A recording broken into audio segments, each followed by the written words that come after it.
नमस्कार दोस्तों, स्वागत है आप सभी का। मैं सौरभ भारती आप सभी का हार्दिक स्वागत करता हूं। जैसा कि दोस्तों मैंने कहा था कि हम लोग हमारे जो भी लैब असिस्टेंट के 66 टॉपिक है, अपन इन सब के एमसीक्यू करेंगे, 30 क्वेश्चंस करेंगे।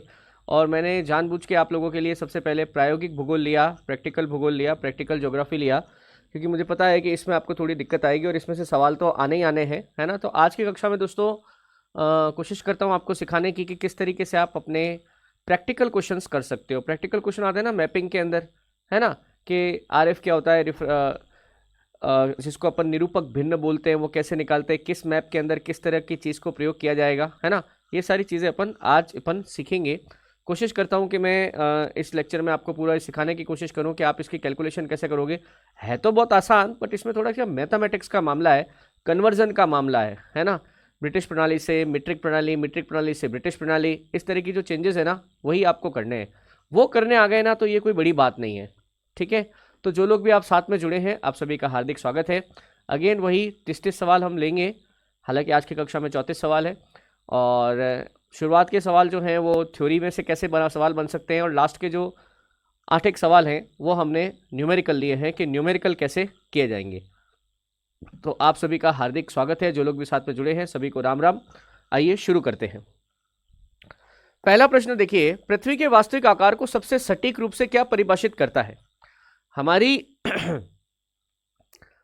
पृथ्वी का जो आकार है उसे क्या कहा जाता है, बताइए। गुड इवनिंग, सभी का स्वागत है, जल्दी से ज्वाइन हो जाइए।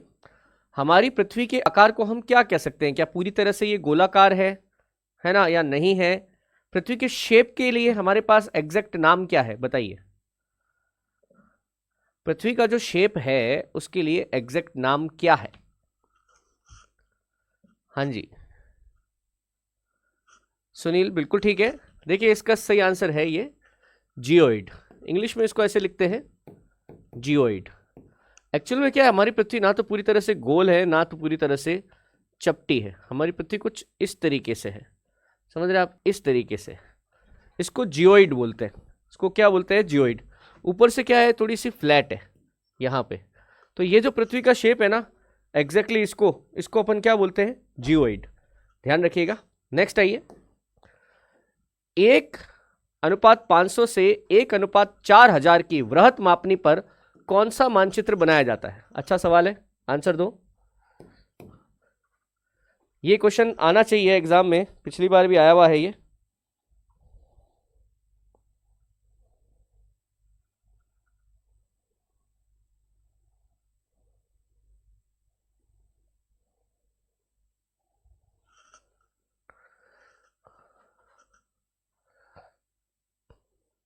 देखो, वृहत मापनी में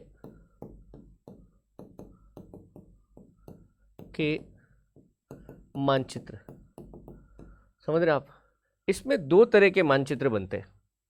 इसमें कितने? 2 तरह के मानचित्र बनते हैं। एक तो है देखिए यही वाले भूसंपत्ति मानचित्र, और एक बनते हैं स्थलाकृति। इसको याद कर लेना आप, है ना। दूसरा क्या बनते हैं? स्थलाकृति मानचित्र। बात समझ रहे हैं? इसमें क्या होता है, जैसे अपने वो प्लॉट के नक्शे आते हैं ना, प्लॉट के नक्शे, प्लॉट जमीन के नक्शे, वो तो क्या होते हैं? भूसंपत्ति मानचित्र। समझ रहे हैं आप। और जो आपके भारत, राजस्थान या विश्व का जो मानचित्र है, ठीक है, वो होता है क्या? स्थलाकृति मानचित्र। अब इन दोनों का जो रेशियो है, वो रेशियो हमेशा फिक्स रहता है।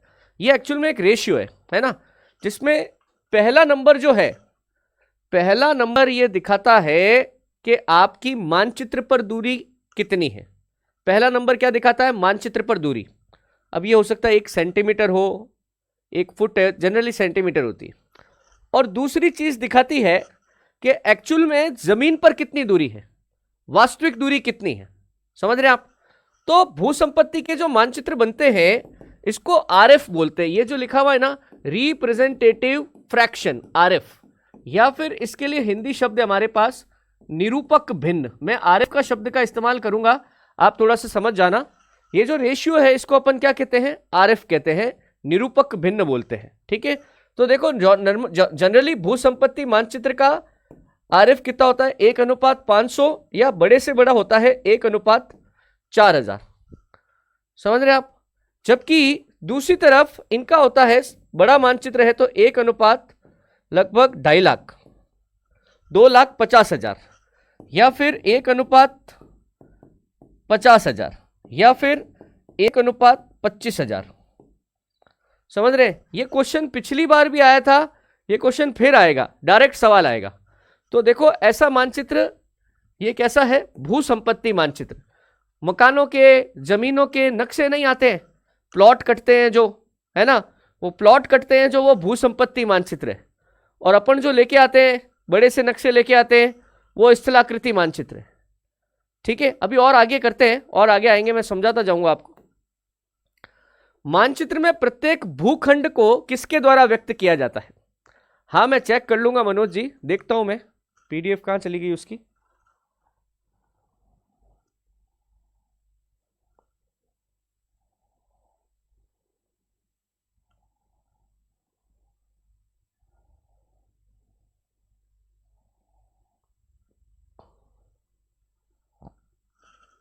हाँ चलिए चलिए जल्दी करिए। मानचित्र में प्रत्येक भूखंड को अपन क्या देते हैं,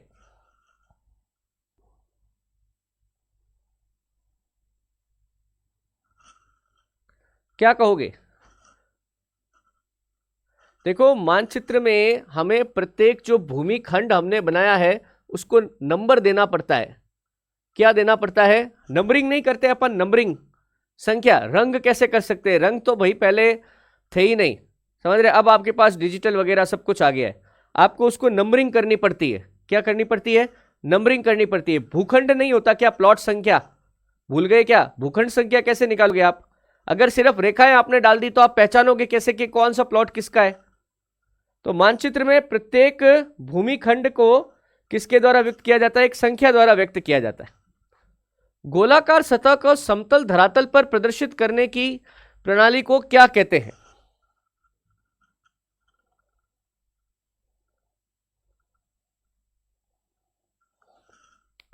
हाँ जी,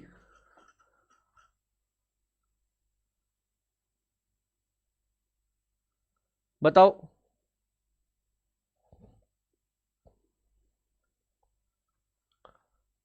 क्या कहते हैं,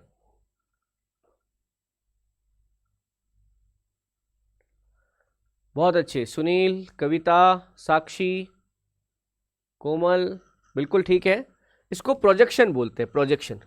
जैसे हमारी पृथ्वी का ग्लोब वाला जो पार्ट है ना, जैसे कि पृथ्वी का एक ग्लोब बनाते हैं, है ना, वो पृथ्वी का कैसा रिप्रेजेंटेशन है, 3 डायमेंशन, त्रिविमीय। 3 डायमेंशन यानी त्रिविमीय, ठीक है। और ये जो आप मैप बनाते हो, मैप, ये क्या है, 2D है, द्विविमीय है। अब पृथ्वी ऐसी चपटी तो है नहीं मानचित्र की तरह, पृथ्वी तो 3D है, तो 3D को 2D में बदलना, इसको अपन क्या बोलते हैं, प्रोजेक्शन बोलते हैं, मानचित्र प्रक्षेपण बोलते हैं। ठीक है, बिल्कुल ठीक आया आपका आंसर। मानचित्र पर किन्हीं 2 बिंदुओं के बीच की दूरी और धरातल पर उनकी वास्तविक दूरी के अनुपात को क्या कहते हैं, बोलो।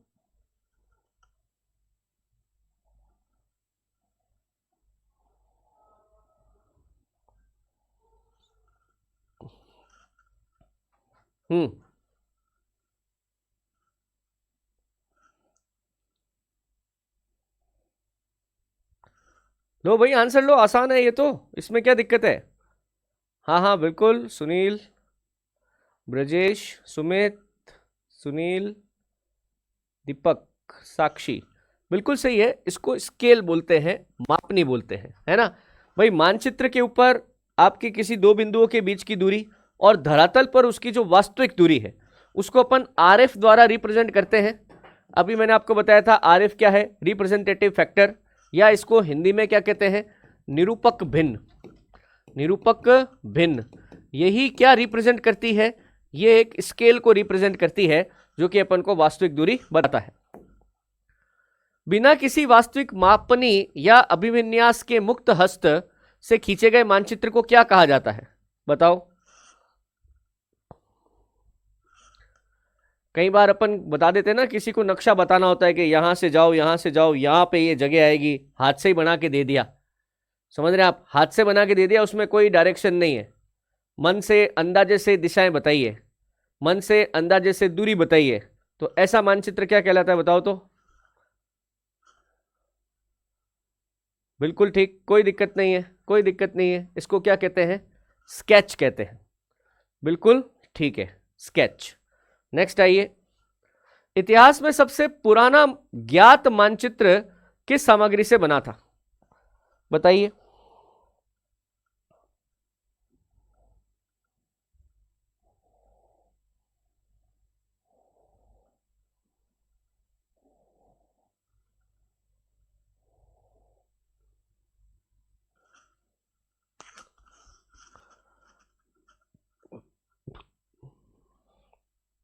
देखो, इतिहास में सबसे पहला मानचित्र का जो प्रमाण मिला ना हमें, यह मिला है मेसोपोटामिया से। मेसोपोटामिया की सभ्यता के लोग क्या करते थे? ऐसे चिकने टैबलेट बनाते थे। टैबलेट मतलब कि ऐसे स्क्वायर शेप समझ लो आप, स्क्वायर वाले को टैबलेट बोलते हैं, ठीक है। और उस पर वो बना के और उसको गर्म कर देते थे, ठीक है। तो ये सही आंसर है, और ये कहां से मिला हमें? मेसोपोटामिया से मिला है। आधुनिक मानचित्र कला की नींव रखने का श्रेय किसे जाता है?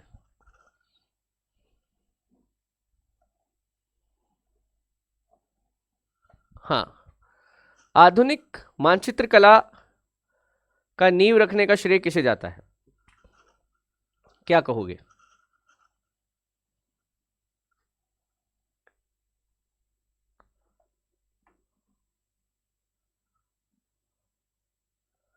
फैसल, जहां मेसोपोटामिया सभ्यता है उसकी राजधानी बेबीलोन थी, है ना। मेसोपोटामिया में ही फिर आगे चल के ईरान में पर्शिया की सभ्यता विकसित हुई, पहले मेसोपोटामिया में है, ठीक है।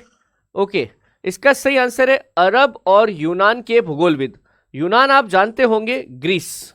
आज का कौन सा देश? ग्रीस। एक्चुअल में क्या है, जो लोग समुद्री यात्राएं ज्यादा करते थे, समुद्रों के किनारे पर ज्यादा रहते थे, उनके लिए मैपिंग बहुत इंपॉर्टेंट थी। आप अगर कभी देखें तो भारत के नाविकों ने यात्राएं की है, ऐसी बात नहीं है, भारत के नाव चलाने वाले भी, बट ज्यादा समुद्री यात्राएं अरब के लोगों ने और यूरोप के लोगों ने की है। समझ रहे हैं आप? इसलिए इसका आंसर अरब और यूनान के भूगोलविद है। कैडेस्ट्रल भूसंपत्ति मानचित्र शब्द का मूल अर्थ क्या है? कैडेस्ट्रल एक्चुअल में एक फ्रेंच वर्ड है, समझ रहे हैं आप? कैडेस्ट्रल क्या है? एक फ्रेंच वर्ड है। मतलब क्या है इसका? बताइए। कैडेस्ट्रल एक फ्रेंच वर्ड है, क्या मतलब है इसका?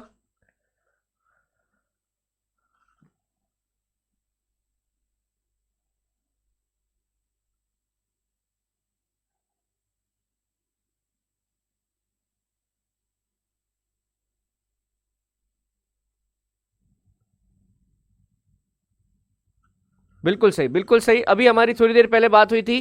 कैडेस्ट्रल फ्रेंच भाषा का शब्द है जिसका अर्थ होता है क्षेत्रीय संपत्ति का माप।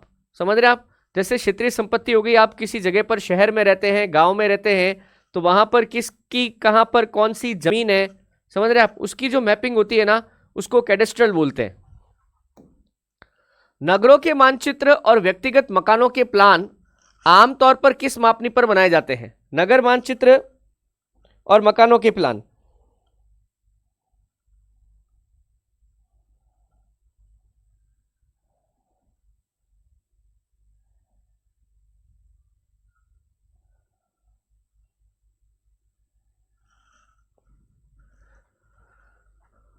देखिए, जितना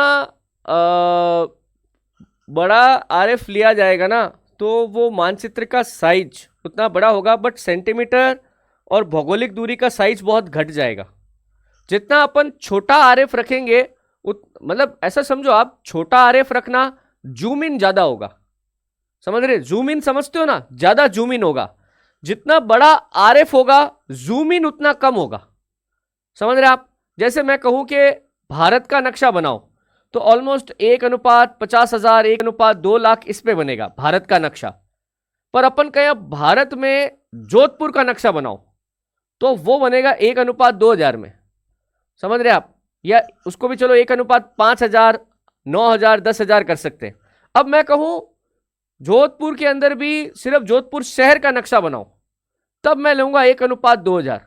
मतलब कि आरएफ जितना छोटा होगा ना, जूम इन उतना ज्यादा होगा, उतना ज्यादा फैलेगा। समझ रहे? डिटेल में आएगा। आरएफ जितना बड़ा होगा, आरएफ ये संख्या, आरएफ जितना बड़ा होगा, मानचित्र भी उतना मतलब कि जूम आउट होगा। ठीक है? उसमें बहुत सारी चीजें एक साथ दिखा दी जाएंगी। तो एक्चुअल में इसका सही आंसर है 1:2,000 या इससे थोड़ा ज्यादा। बात समझे आप? भारत का सर्वेक्षण विभाग स्थलाकृति मानचित्र को किन मापनियों पर करता है? अभी मैंने थोड़ी देर पहले आपको बताया था स्थलाकृति मानचित्र कितने आरएफ पर बनते हैं, है ना? तो चेक कर लो। अच्छा, हर देश में कोई ना कोई एक संस्था है जो ऑफिशियल मैप बनाती है। हमारे देश में सर्वे ऑफ इंडिया है ना? भारत का सर्वेक्षण विभाग जो है ऑफिशियली हमारे यहाँ पे मैप बनाता है। तो वो कितना आरएफ लेता है? रिप्रेजेंटेटिव फ्रैक्शन, निरूपक भिन्न, कितना लेता है?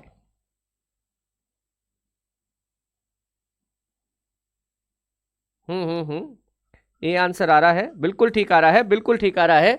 अभी हमने पीछे चर्चा भी की थी, है ना? नेक्स्ट देखिए, निम्न में से कौन सा मानचित्र लघु मानचित्र या मिनिएचर मानचित्र का उदाहरण है? बोलो।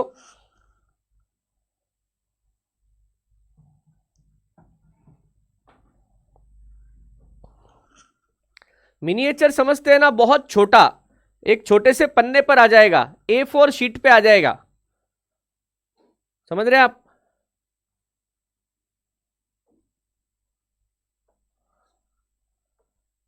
क्या आंसर दे रहे हैं? विजय सी,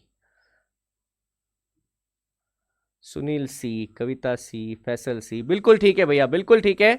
एटलस जो आती है ना, एटलस, एटलस पता होगा आपको, मानचित्रों की किताब आती है ना? वो एक्चुअल में मिनिएचर है। आप देखो उसमें जैसे पूरे भारत का भी नक्शा आ जाता है ना? उसमें पूरे विश्व का नक्शा भी आ जाता है, विश्व का नक्शा इतना बड़ा भी आता है। तो वो एक्चुअल में मिनिएचर है। मिनिएचर का मतलब ही होता है छोटा। भित्ति मानचित्र के संदर्भ में कौन सा कथन सही है? वो तो बताओ।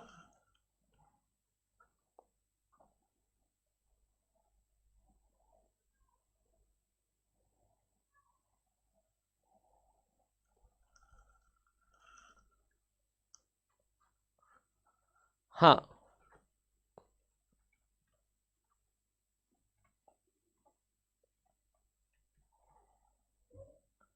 अरे कोई फर्क नहीं पड़ता, सुनील हो चाहे सुनीता हो, है ना?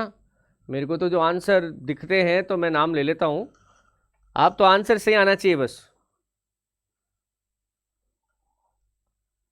देखो, भित्ति मानचित्र या म्यूरल मानचित्र क्या होता है, कभी कभी आपको पता है एटलस के अंदर से, एटलस के अंदर से ऐसा यूं फोल्ड हुआ हुआ मैप निकल जाता है। कभी कभी फोल्ड हुआ हुआ मैप नहीं आ जाता, ऐसे फोल्ड किया हुआ, है ना? दैट इज अ भित्ति या मिनिएचर मैप। स्थलाकृति से तो छोटा होता है, पर एटलस से बड़ा होता है। वो जो लटकाने वाले मैप आते हैं उनसे छोटा है, बट एटलस से थोड़ा बड़ा है। बात समझ रहे हैं? इसी का नाम क्या होता है? Mural map. उच्च आवाज मानचित्र रिलीफ मैप में क्या दर्शाया जाता है? उच्च आवाज, ये तो आप कर लोगे। हाँ,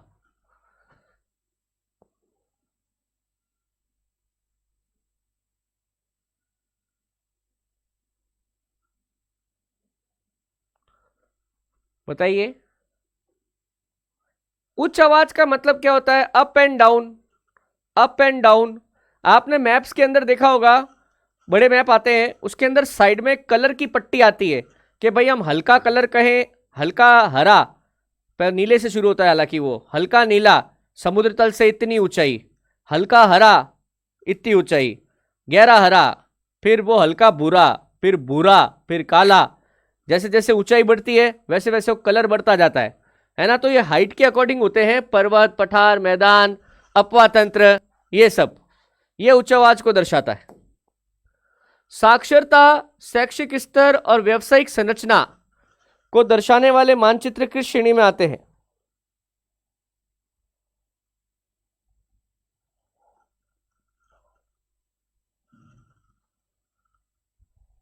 बताइए।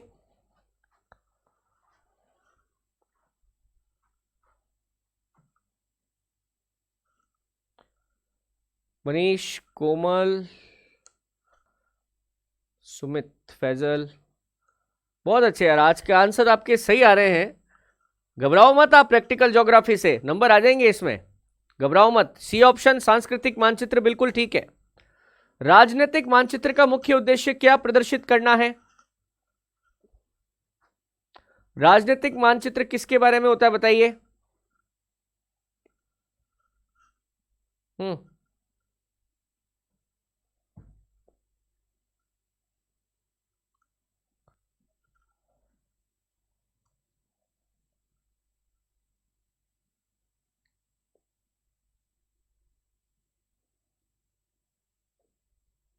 बिल्कुल ठीक है। राजनीतिक मानचित्र क्या करता है? प्रशासनिक विभाजन, देश, राज्य, इनसे संबंधित है। बिल्कुल ठीक है, कोई दिक्कत नहीं है। मानचित्र बनाने की प्रक्रिया में सबसे पहले किस विषय पर निर्णय लेना जरूरी है? जब आप मानचित्र बनाना शुरू करेंगे तो सबसे पहले क्या निर्णय लोगे, आप क्या करें? सबसे पहले क्या इंपॉर्टेंट है मानचित्र बनाने में?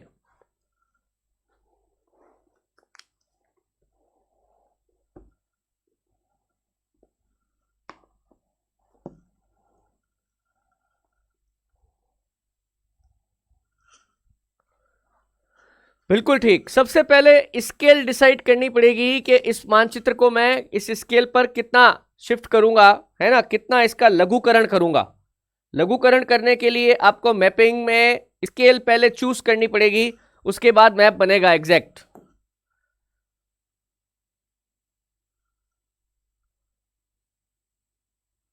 ये क्वेश्चन गलत है यार यहाँ। मानचित्र कला के अंतर्गत किन कार्यों का अध्ययन किया जाता है?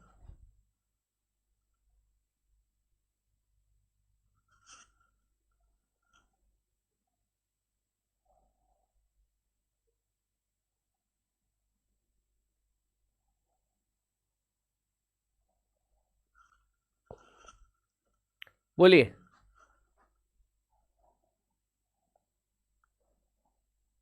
क्या कहोगे?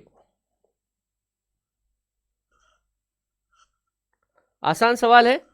मानचित्र चार्ट और ग्राफ बनाने की कला और विज्ञान है। समझ रहे? केवल मिट्टी का अध्ययन नहीं है, दिशा का मापन नहीं है, समुद्र की गहराई नहीं है, ये सभी चीजें मिलके क्या करते हैं, मानचित्र कला का काम करते हैं। मानचित्र में सूचनाओं की मात्रा और वास्तविकता का समावेश किस बात पर निर्भर करता है? हम्म, एक कॉपी पेंसिल ले लेना, पेन पेपर ले लेना, अभी आगे प्रैक्टिकल वाले सवाल आएंगे। 3-3 4-4 मिनट दूंगा मैं सबको, आराम से क्वेश्चन करना, ठीक है? अभी थ्योरी खत्म होने वाली बस।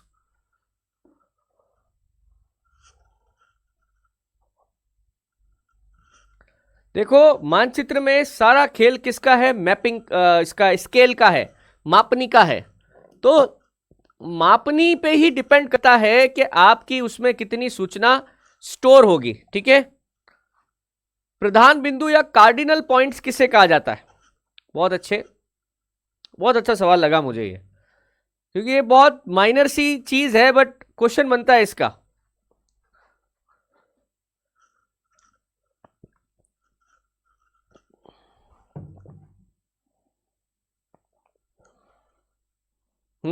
कार्डिनल पॉइंट्स कौन से होते हैं? देखो, कोई भी मानचित्र हमेशा इस तरीके से होता है ना? नॉर्थ हमेशा ऊपर, साउथ, ईस्ट और वेस्ट, इन्हीं को अपन क्या बोलते हैं? कार्डिनल पॉइंट्स बोलते हैं। क्या बोलते हैं? कार्डिनल पॉइंट्स, प्रधान बिंदु। मानचित्र अभिकल्पना में कौन सी गतिविधियां शामिल होती हैं?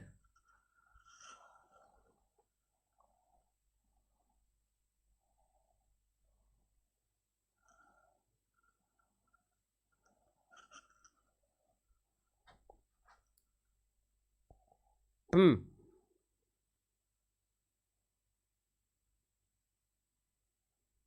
ये तो आसान सवाल है, इसमें क्या दिक्कत है?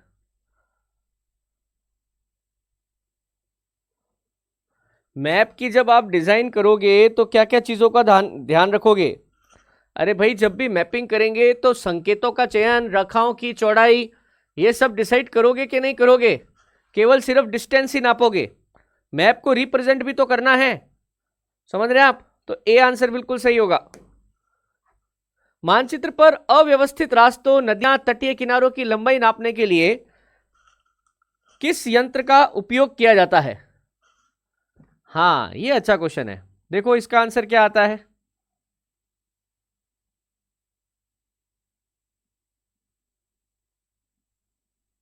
बोलो।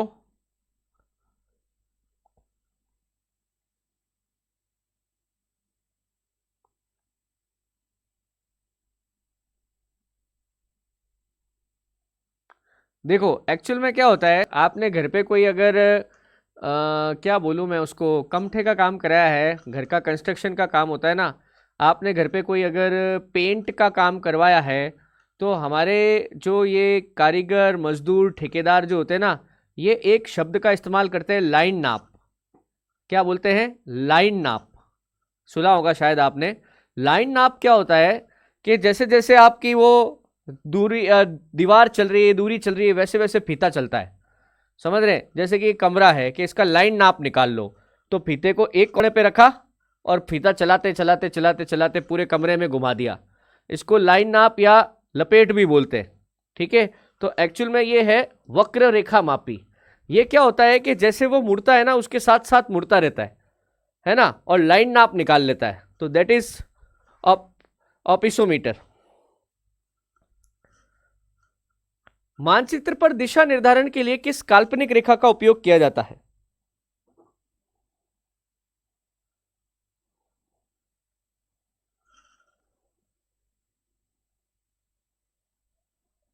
बोलो।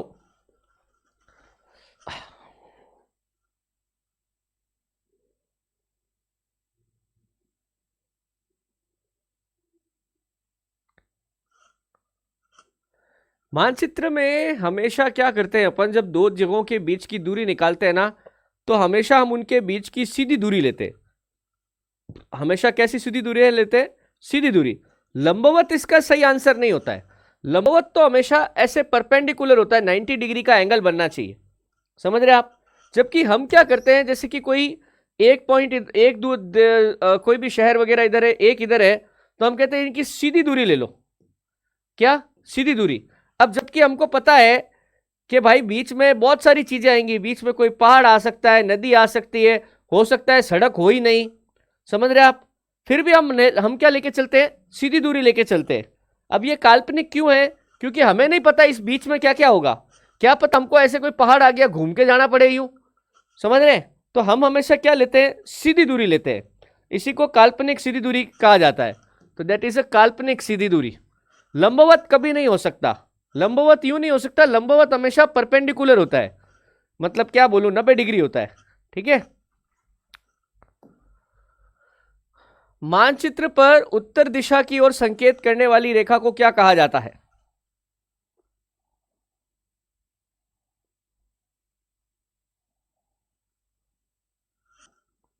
हाँ, जो भी मानचित्र आते हैं ना, उसमें एक इंस्ट्रक्शन होता है कि always keep the north up. North को हमेशा ऊपर की तरफ रखो। समझ रहे हैं आप? तब वो सारे मैप ऐसे डिजाइन किए जाते हैं वर्तमान में। ठीक है? तो ये जो मैप के अंदर नॉर्थ वाली डायरेक्शन है ना, इसको अपन बोलते हैं शून्य दिशा या आधार दिशा। और नॉर्थ के रेस्पेक्ट में ही बाकी सारी दिशाएं बनती है। हमेशा सबसे पहले नॉर्थ पॉइंट करते हैं, उसके बाद बाकी दिशा पॉइंट करते हैं। इसलिए इसको शून्य दिशा या आधार दिशा रेखा भी कहा जाता है। ठीक है? ओके। क्षेत्र मापन के लिए किस यंत्र का उपयोग क्षेत्रफल की गणना हेतु किया जाता है? ओके। क्षेत्रफल का मापन करने के लिए क्या करते हैं बताओ?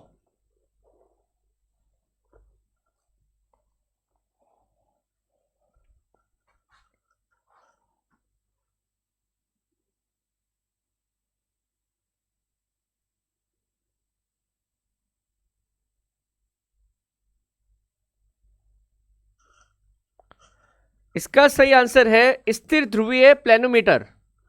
समझ रहे हैं आप, ये एरिया की गणना करने के लिए इस्तेमाल किया जाता है। एरिया में लंबाई और चौड़ाई दोनों को गुणा करके ये करता है काम। यदि दो रेखाओं का एक जाल बिना किसी मापनी के बनाया जाए तो उसे क्या कहेंगे? रेखाएं हैं, मतलब दो रेखाएं नहीं, एक से अधिक रेखाएं हैं।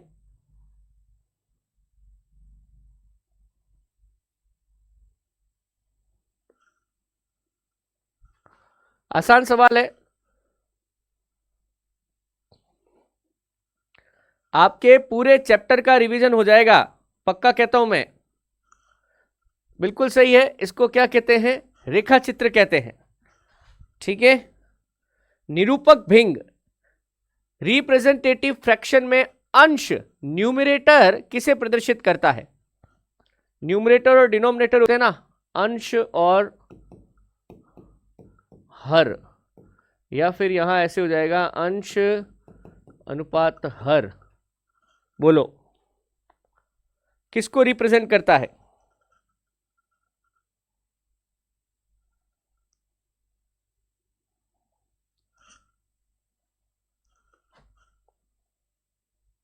देखिए, ये हमेशा जब भी आरएफ आता है ना, तो ये एक्चुअल में होता है मानचित्र पर दूरी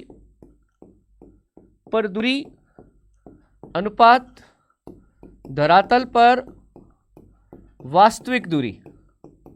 धरातल पर वास्तविक दूरी जनरली क्या होता है, हम इसमें जो वो लेते हैं यूनिट, है ना, यूनिट के लिए हम इनके पीछे इकाई शब्द का प्रयोग कर देते हैं। क्या? इकाई। किलोमीटर मीटर में करना तो पड़ता है, बट हम इसको जनरली इकाई शब्द बोलते हैं, यूनिट बोलते हैं। ठीक है, तो ये पहले हमेशा अंश दिखाया जाता है और उसके बाद हर होता है। ठीक है, अंश जो है सामान्यतः हमेशा एक रखा जाता है। एक नहीं दिया हुआ है तो उसको एक में लाओ, उसके बाद ही क्वेश्चन सॉल्व होता है।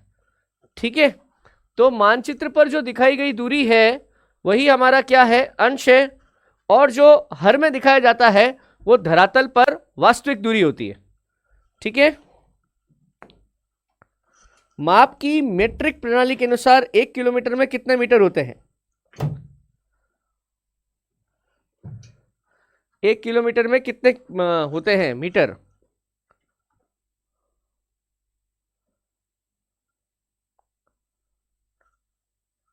देखिए, जो मैट्रिक प्रणाली है उसमें हम क्या करते हैं, 1 किलोमीटर बराबर 1000 मीटर।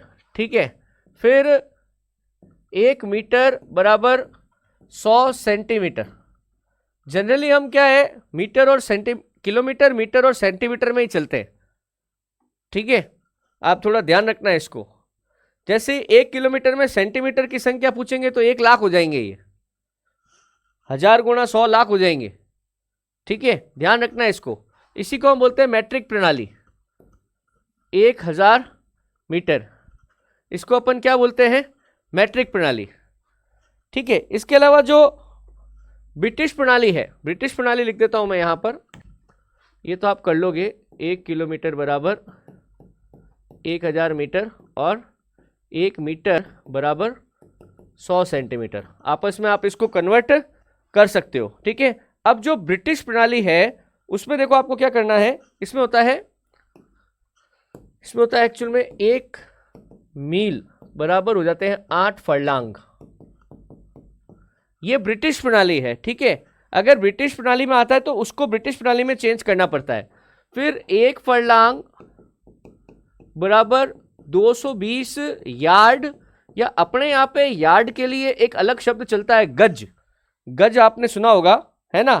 फिर 1 यार्ड में होते हैं 3 फुट, फुट या फीट भी लिख सकते हो, और 1 फुट में होते हैं 12 इंच। क्या होते हैं? 12 इंच। ठीक है, तो बेसिकली ये तो है हमारी कौन सी प्रणाली? ब्रिटिश प्रणाली। और ये जो है, ठीक है, अब ये भी आप चल सकते हो कि 1 सेंटीमीटर में फिर 10 mm होते हैं। 1 सेंटीमीटर बराबर कितने हो जाते हैं? फिर 10 मिलीमीटर हो जाते हैं। ठीक है, ये हो जाता है अपना कौन सी प्रणाली? ये है मैट्रिक प्रणाली।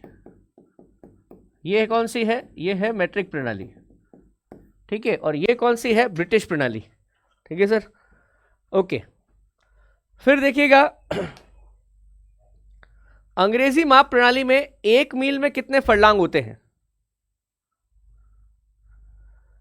सुनील कुमार 2-3 बार पढ़ना पड़ेगा, मतलब कि सुबह उठते हो ना तो एक बार इसको रिवाइज करो, 3-4 बार करो और छोड़ दो।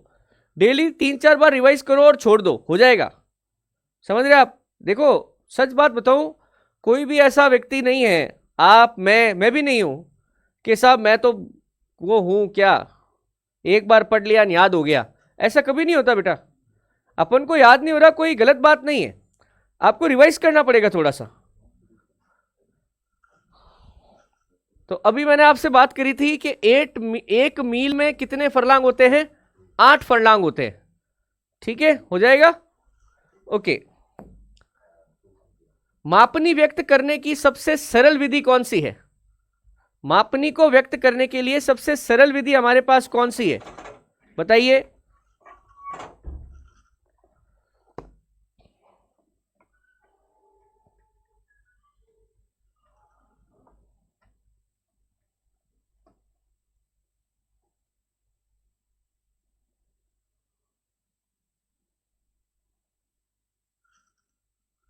देखो स्टेटमेंट ऑफ स्केल जो है इसका सही आंसर होगा मापनी ऑफ प्रकथन। सही आ रहा है वैसे आपका, कई लोगों का आंसर सही है ना। देखो क्या होता है, अगर अपन कोई भी मैप बना रहे हैं ना तो सबसे पहले हमको उसमें ये जानकारी देनी पड़ती है कि भाई ये मैप की स्केल क्या है, यानी कि मानचित्र के ऊपर की दूरी और धरातल के ऊपर की जो दूरी है उन दोनों में आपस में क्या संबंध है, ये बहुत इंपॉर्टेंट है। तो मापनी का प्रकथन मापन को व्यक्त करने की सबसे आसान विधि हो जाएगा।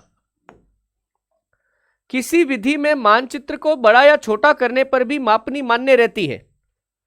ओके, अगर अपन किसी बड़े मानचित्र को छोटा बना रहे हैं या छोटे मानचित्र को बड़ा बना रहे हैं तो क्या होगा? यूनिट किस में चेंज करते हैं? यूनिट चेंज कर लेते हैं ना अपन।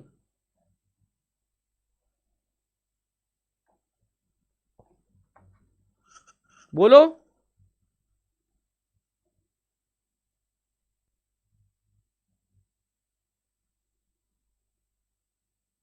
देखो सबसे बेस्ट, मतलब बड़ा छोटा करने पे भी मापनी चेंज नहीं होगी, है ना। ये होती है ग्राफिकल विधि, आलेखी विधि, जिसमें वो नहीं करते। अपन ने क्या करा, मानचित्र वो जो अपना स्केल है, स्केल को तोड़ लिया, अब उसके नीचे अपन उसके टुकड़े करते हैं कि भाई इतने टुकड़े करेंगे तो ये इसके बराबर हो जाएगा।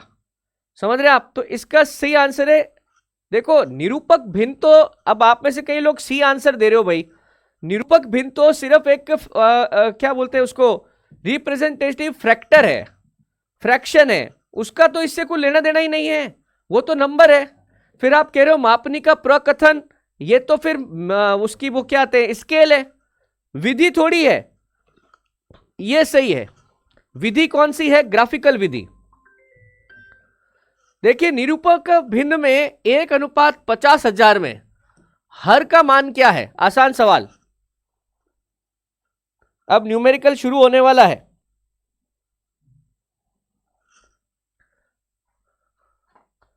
अरे उस ऑप्शन, अभी जो पिछला क्वेश्चन था ना उसमें विधि विधि तो एक ही थी, बाकी तो वो ऐसे ही शब्द लिखे हुए थे।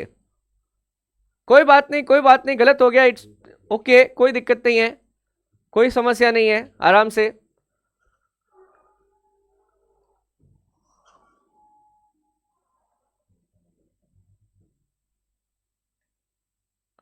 हाँ अभी मैंने आपको बताया था अंश और हर, आगे वाली संख्या अंश है, पीछे वाली संख्या हर है, ठीक है। तो इसका सही आंसर क्या हो जाएगा? 50,000, बिल्कुल ठीक है। यानी कि मानचित्र के ऊपर एक इकाई वास्तविकता में 50,000 की इकाई है, ठीक है। अब वो सेंटीमीटर है तो सेंटीमीटर हो जाएगा, मीटर है तो मीटर हो जाएगा। माप की अंग्रेजी प्रणाली का भारत में उपयोग कब बंद किया गया या मैट्रिक प्रणाली शुरू की गई? अरे भाई अंग्रेज हमारे यहां पे फुट में और इसमें दूरियां नापते थे ना, तो हम आज तो हम देखो ना मीटर स्क्वायर में, फुट मीटर में ये करते हैं, तो हमने कौन से साल के बाद दशमलव प्रणाली या मैट्रिक प्रणाली को अपनाया है? आसान सवाल है ये, बोलिए।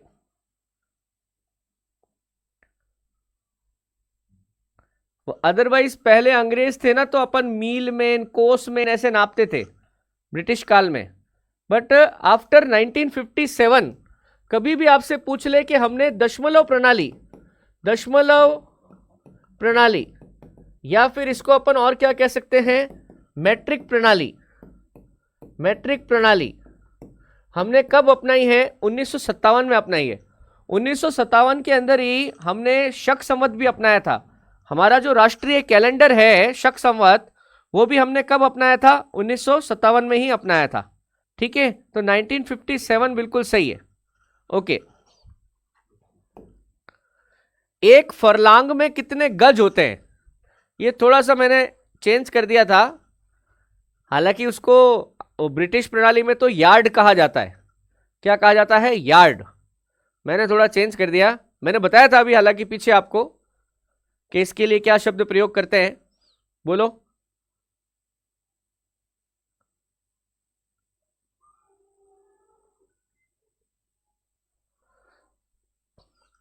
अभी थोड़ी देर पहले हमारी बात हुई थी कि एक फरलांग में कितने गज होते हैं?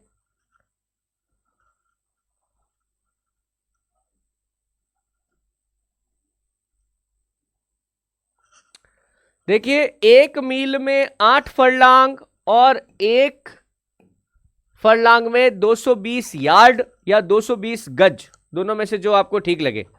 ठीक है, नेक्स्ट आइए। आलेखी मापनी बनाते समय परिपाटी के अनुसार रेखा की लंबाई लगभग कितनी ली जाती है? बिल्कुल सही। अब यहां से हमारे प्रैक्टिकल शुरू हो रहे हैं। भाई, जब भी आप एक मैप बनाते हो उसके नीचे स्केल देनी पड़ेगी ना, तो उस स्केल की लंबाई सामान्यतः कितनी रखी जाती है? ये फिक्स होता है, पता है आपको? फिक्स होता है ये। नीचे जो स्केल बनाएंगे वो किस फ्रैक्शन पे बनाएंगे?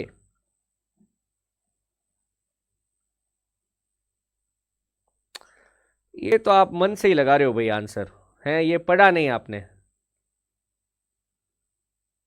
ऐसे गलती मत करिए। एक तो सबसे पहली बात तो भैया, ये जो ए बी सी आंसर देख रहे हो, मेरे को एक बात बताओ, आपको क्या सेंटीमीटर और इंच में कोई रिश्ता लग रहा है क्या? यहां पे जो ए आंसर दे रहे हैं कि साहब 5 सेंटीमीटर या 2 इंच, अरे भाई दोनों बराबर होने चाहिए ना।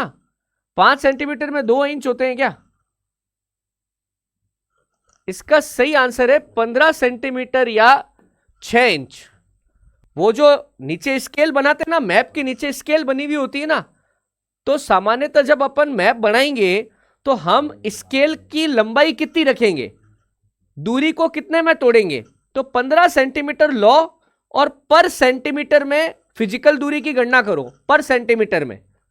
समझ रहे आप? यानी कि ये तो 1 सेंटीमीटर हो जाएगा और इसके बराबर में अब मैप की जो साइज है उसके हिसाब से भाई के 75,000 मीटर या फिर इस तरीके से चीज हो जाएगी। यदि मानचित्र पर 1 इंच 4 मील दिया है तो इसका निरूपक भिन्न क्या होगा? करके बताओ भाई।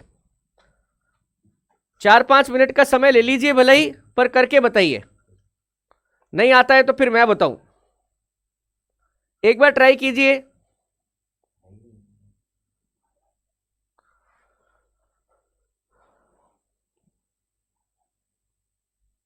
ट्राई करिए एक बार।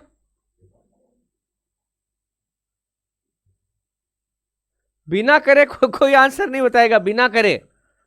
कैसा? ए बी ऐसे नहीं करेगा कोई, करके बताओ। करके बताना है।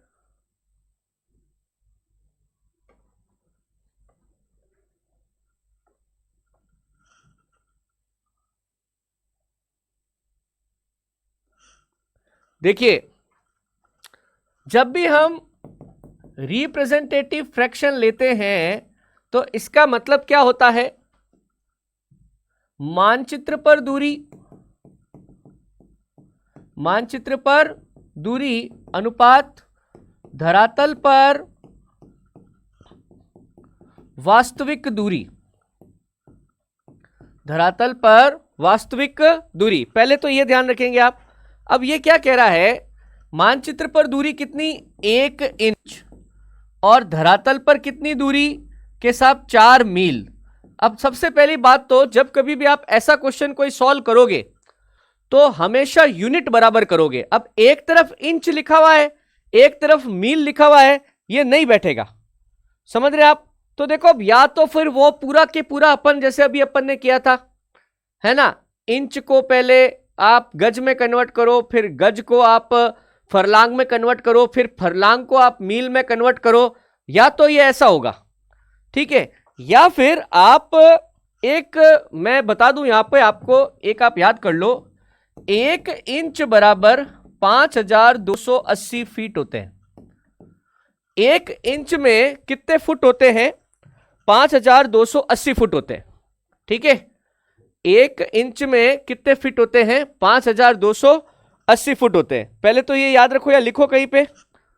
फिर देखो, आप जानते हो कि 1 फीट में कितने इंच होते हैं, अभी अपन ने बात करी थी 12 इंच होते हैं। 1 फीट में कितने इंच होते हैं, 12 इंच होते हैं, ठीक है। तो अगर मैं 1 मील में, मील को किस में बदल दूं, इंच में बदल दूं, तो 1 मील में अगर मैं लिख दूं 5280 इंटू 12, तो किसी को कोई आपत्ति तो नहीं है। वापस बोलूं, 1 इंच में 5280 फीट होते हैं। ये थोड़ा सा आपको याद करना पड़ेगा भाई, है ना, ये याद करना पड़ता है कई जगहों पे। 1 इंच में 5280 फीट होते हैं। 1 फीट कितने के बराबर है, 12 इंच के। उल्टा करके लिखूं, ऐसा भी लिख सकते हैं, देखो 12 इंच का कितना है, 1 फीट है, ठीक है। तो अब आपको अगर यह निकालना है कि 1 इंच में कितना होगा, तो 1/12 हो जाता है ना। या फिर उल्टा कर रहे हैं, मील में लेके जा रहे हैं इंच को, तो हम क्या करेंगे, 12 से गुणा कर देंगे। 1 फीट में कितने इंच होते हैं, 12, तो 5280 को किससे गुणा कर देंगे, 12 से गुणा कर देंगे। इसको जब आप गुणा करोगे तो ये देखो मैंने करके रखा है, ये लगभग आता है 63,360, 63,360, ठीक है। ये कितने मील का है, ये 1 मील का है। अब इसने आपको कितने मील दिया है, 4 मील। तो फिर आप इसको क्या करेंगे, अब 63,360 को किससे गुणा करेंगे, 4 से गुणा करेंगे। ये लगभग आएगा आपके 253,440, ये आपका फाइनल आंसर होगा। तो ये पड़ा आंसर। एक बार वापस करने की कोशिश करता हूं, है ना, वापस आपको समझाता हूं।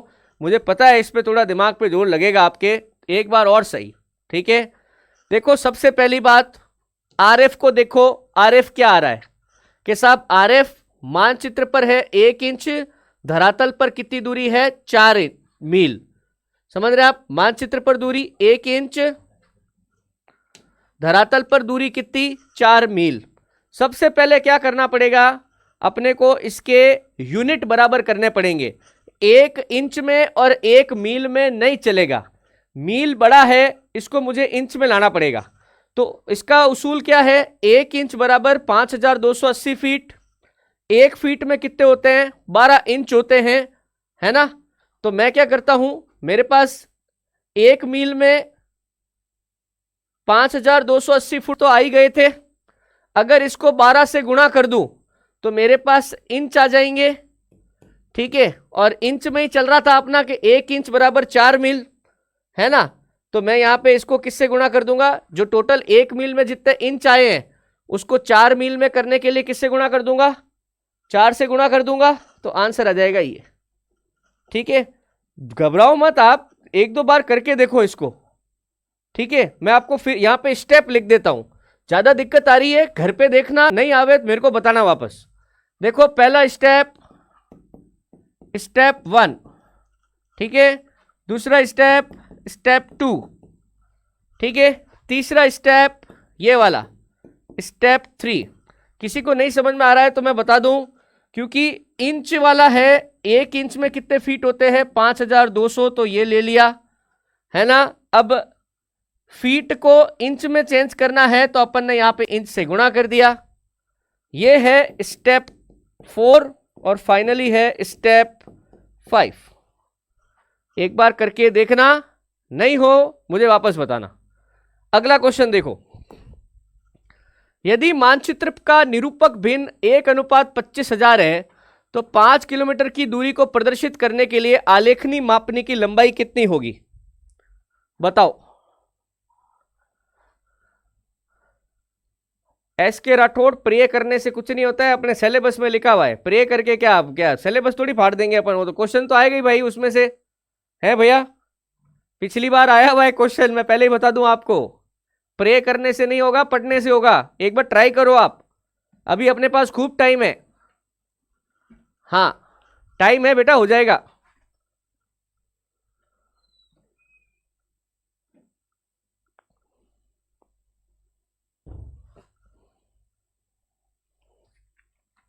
अरे एक बार ट्राई तो करो भाई।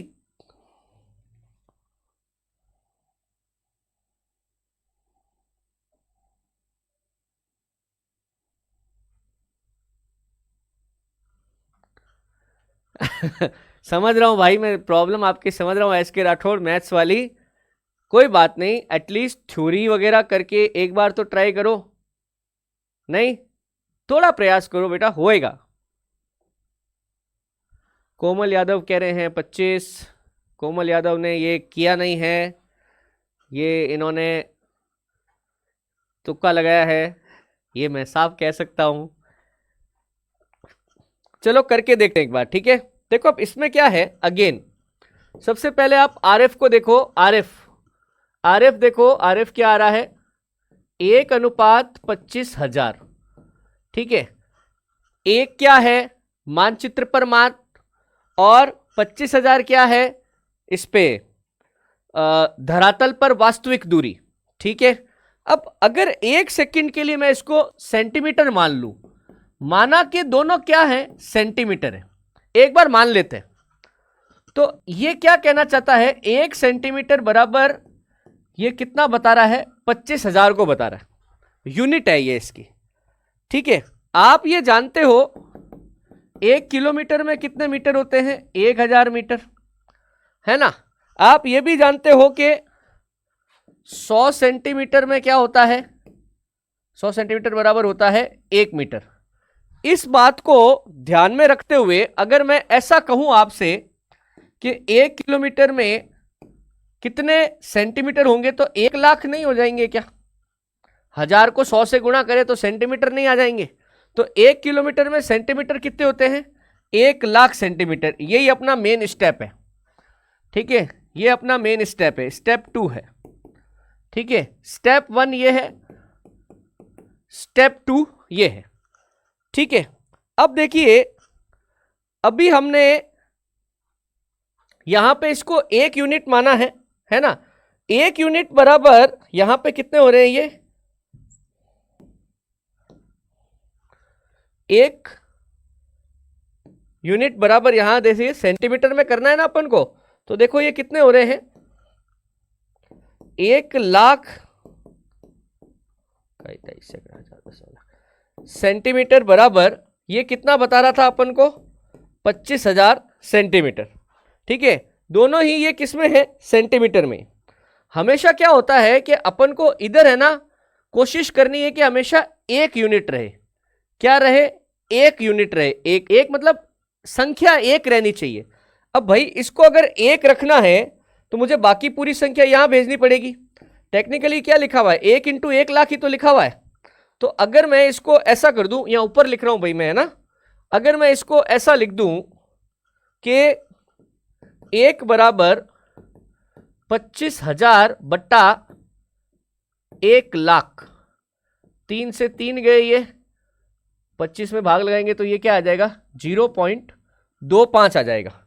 तो बेसिकली ये कहना चाहता है कि अगर मैप पे 1 सेंटीमीटर है तो यहां कितना आएगा 0.25 किलोमीटर, क्योंकि देखो अपन यूनिट कहां से चले थे, 1 सेंटीमीटर से चले थे। अपन ने क्या किया, इधर वाली चीज को पूरा चेंज किया है, समझ रहे हैं आप? ठीक है, फिर क्या होता है, अब 1 सेंटीमीटर ये कह रहा है कि 1 सेंटीमीटर में 0.25 किलोमीटर होते हैं। उल्टा करके देखूं क्या, क्योंकि किलोमीटर में निकालना है ना, ऐसा करो देखो, क्योंकि 0.25 किलोमीटर बराबर 1 सेंटीमीटर, ठीक है? तो 1 सेंटीमीटर है ये, तो 1 किलोमीटर में क्या होगा, 1/0.25 हो जाएगा ये, है ना? तो अगर मैं यहां से इसको निकाल दूं, पॉइंट हटा दूं, तो ऊपर 2 जीरो लग जाएगी, 25 चौक 100, 4 सेंटीमीटर। यानी कि कह रहा है कि अगर आपको 1 किलोमीटर दिखाना है तो आपको लाइन कितने की खींचनी पड़ेगी, 4 सेंटीमीटर की। 1 किलोमीटर बराबर 4 सेंटीमीटर, ठीक है? तो अगर मेरे को इसने क्या कहा है, 5 किलोमीटर की दूरी दिखानी है, 1 किलोमीटर की दूरी दिखानी है, तो 4 सेंटीमीटर की लाइन खींचनी पड़ेगी। तो 5 किलोमीटर की दूरी दिखानी हो तो 5 गुणा 4 कितना आ जाएगा, 20 सेंटीमीटर। 5 गुणा 4 20 सेंटीमीटर, ठीक है? तो बिल्कुल कितना है इसका आंसर, 20 सेंटीमीटर। एक बार ठंडे दिमाग से आज वापस ये पीडीएफ अभी मैं चढ़ाऊंगा, पीडीएफ को देखना, नहीं आवे वापस बात करते हैं, ठीक है? पर देखो, मैं आपको इस अंधेरे में नहीं रख सकता कि देखो ऐसा सवाल नहीं आएगा। ऐसा सवाल आएगा, मुझे पता है। मैं अंधेरे में कैसे रखूं आपको, गलत हो जाएगा ये, ठीक है? चलो, ये बहुत आसान है, इसमें कुछ नहीं करना है, कुछ भी नहीं करना है, कुछ भी नहीं करना है। सिर्फ और सिर्फ क्या बोलते हैं इसको, इसकी भाषा पढ़ो, भाषा। 1 सेकंड में आंसर आएगा, भाषा पढ़ो, भाषा हो जाएगा। थोड़ा सा आइडिया लगाओ, थोड़ा सा हो जाएगा, थोड़ा सा आइडिया लगाओ।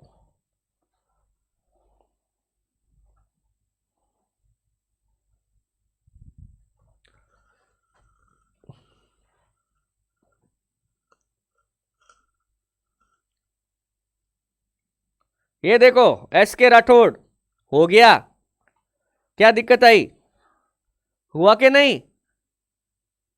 फिर यार, अरे 1 मील में चलना है 2 इंच, तो 6 मील में कितना चल जाएंगे, 6 दूनी 12 इंच। बस यही सवाल है, यही सवाल है, समझे?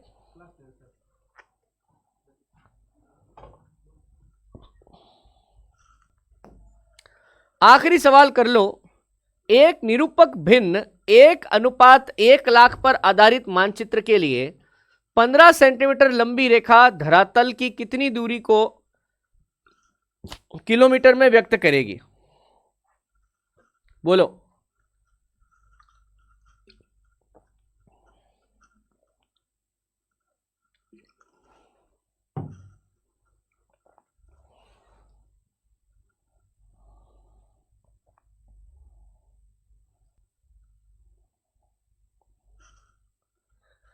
अभी मैंने एक पीछे बताया था, मान लो इन दोनों को सेंटीमीटर मान लो, एक बार दोनों को सेंटीमीटर मान लो। 1 सेंटीमीटर बराबर 1 लाख सेंटीमीटर।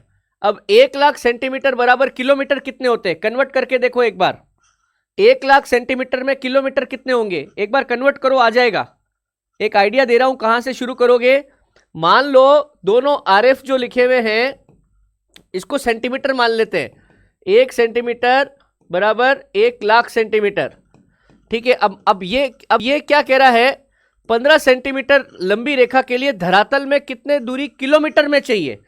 यानी कि ये तो सेंटीमीटर रहेगा, पर इसको किलोमीटर में लाना है तुमको, इसको किलोमीटर में लाना है, बस और कुछ नहीं करना है। 1 लाख सेंटीमीटर को किलोमीटर में लाओ, हो जाएगा।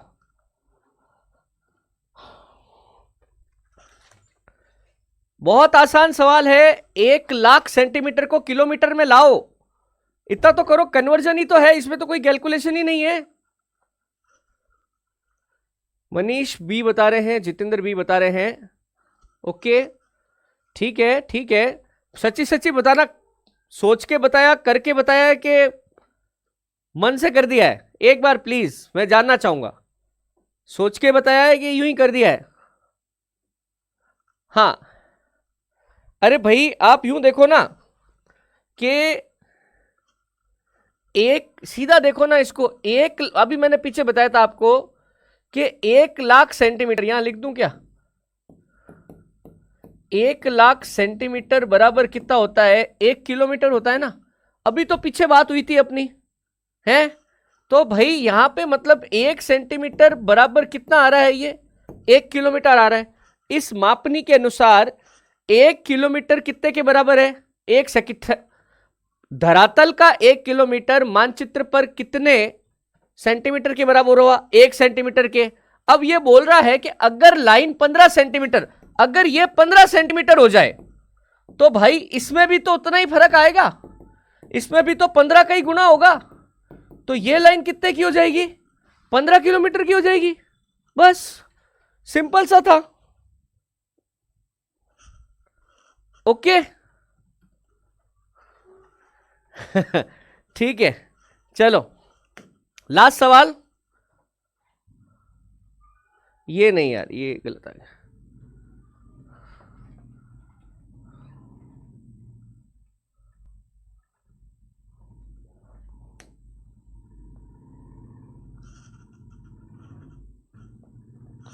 चलो 2 सवाल और है, एक कर लेते। चलो 2 और है, एक कर लेते।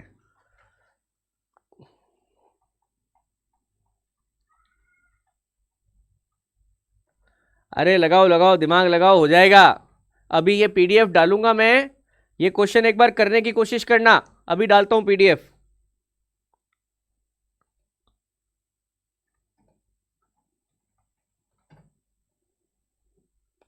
थोड़ा बहुत आ रहा है समझ में? देखो क्या कह रहा है ये। 15 सेंटीमीटर की रेखा 7.5 किलोमीटर दिखाती है, ठीक है। ये कह रहा है कि ये मैप अपना मानचित्र पर 15 सेंटीमीटर है, जो एक्चुअल में दूरी कितनी दिखा रहा है? 7.5 किलोमीटर दिखा रहा है। समझ रहे आप?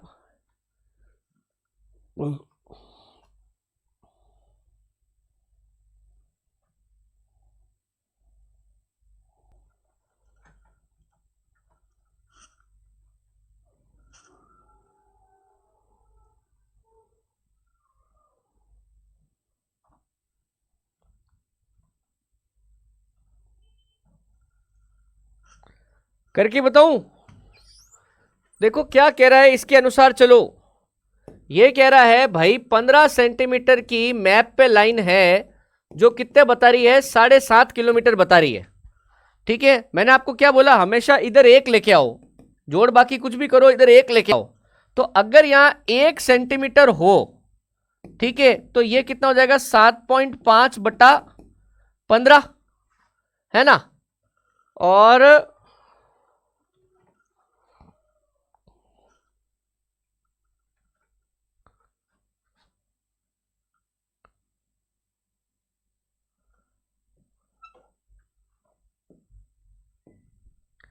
ये ऐसा हो जाए, एक पॉइंट हटा दें इसका, तो नीचे एक 0 आ जाएगी। तो 75 एकम 75, 75 दूनी 150। तो मतलब ये कहना चाहता है कि 1 सेंटीमीटर में आधा किलोमीटर है। और ऐसा कर दूं तो कि इसका मतलब क्या हुआ? 2 सेंटीमीटर बराबर कितना किलोमीटर हो गया? 1 किलोमीटर। इसको इधर ट्रांसफर कर दे अपन वापस, तो ये कितना हो गया? 2 सेंटीमीटर बराबर 1 किलोमीटर। आ गया ना आंसर? ये कितना हो गया? 2 सेंटीमीटर बराबर 1 किलोमीटर, ठीक है। अब ये कह रहा है पूर्णांक के रूप में 10 किलोमीटर की दूरी प्रदर्शित करनी है, ठीक है। तो हो गया ना यार। अब देखो अपन ने क्या निकाला भाई, कि तुम्हारे अगर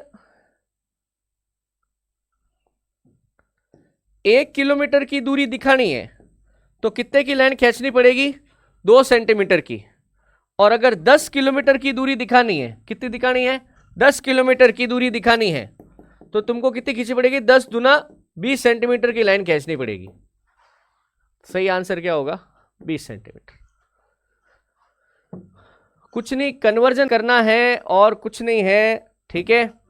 तो मैं अभी पीडीएफ डलवाता हूँ, एक बार ट्राई करो, नहीं हुआ तो अपन फिर करेंगे।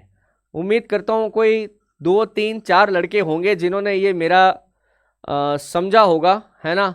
देखिए मैं कोशिश पूरी करता हूँ, मुझे पता है कि आपकी थोड़ी गणित से नहीं बनती है, ये बात मैं जानता हूँ। इसमें भूगोल का वाकई में कुछ लेना देना नहीं है, इसमें जो कुछ भी लेना देना है ना वो सारा गणित का है, कन्वर्जन का है। वाकई में इसमें भूगोल है ही नहीं, मैं सही बताऊं तो आपको, ठीक है। फिर भी मेरा देखिए फर्ज है कि मुझे तो कराना पड़ेगा आपको। तो आप कोशिश करिएगा कि देखिए फॉर्म बेटा आ जाएंगे, अभी इस मंथ के एंडिंग की बात हो रही है ना, आ जाएगा फॉर्म। आना तो है ही है क्योंकि वो नोटिफिकेशन आया हुआ है, वो कैलेंडर आया हुआ है, फॉर्म तो भरवाना पड़ेगा ना, हो जाएगा, ठीक है। चलो तो आज के लिए इतना ही, मैं फिर मिलूंगा नेक्स्ट क्लास में। अभी मैं प्रायोगिक भूगोल ही करवाऊंगा। आई थिंक ये 24वां चैप्टर था, 25वां अक्षांश देशांतर हो गया, अब 26वां चैप्टर लेंगे अपन, ठीक है। एक बार मैं आपको ये सारे करवाऊंगा, उसके बाद तो धड़ल्ले से मैं कोशिश करूंगा एक दिन में भले ही 2 2 क्लास ले लूं मैं आपकी, एक एक चैप्टर की, तो बहुत जल्दी कर लेंगे, ठीक है। ओके, तो फिलहाल इतना ही इस कक्षा में, मिलते हैं अपन फिर से, धन्यवाद। हाँ मनीष बिल्कुल, अगर मेरे को मौका मिला ना, अभी मेरे को थोड़ा फंसा दिया यार अलग अलग क्लासों के अंदर, इतना समय नहीं मिल पाता, मौका मिला तो मैं ज़रूर इसके अंदर आपको करवा दूंगा, ठीक है। होता है मैथ से, देखो एक्चुअल में क्या होता है, मैंने एक बात नोट करी, 10th क्लास के बाद कई लोग कसमें खाते हैं कि आप जिंदगी में मैथ्स के हाथ नहीं लगाएंगे, तो वो 11वीं 12वीं में आर्ट्स वार्ट्स तो ले लेते हैं, फिर वो कंपटीशन फील्ड में आते हैं, पता चलता है कि भाई यहाँ पे तो फिर आ गया है मैथ्स, भले ही 10 नंबर की आवे 100 में से, पर आती जरूर है। तो कोई बात नहीं,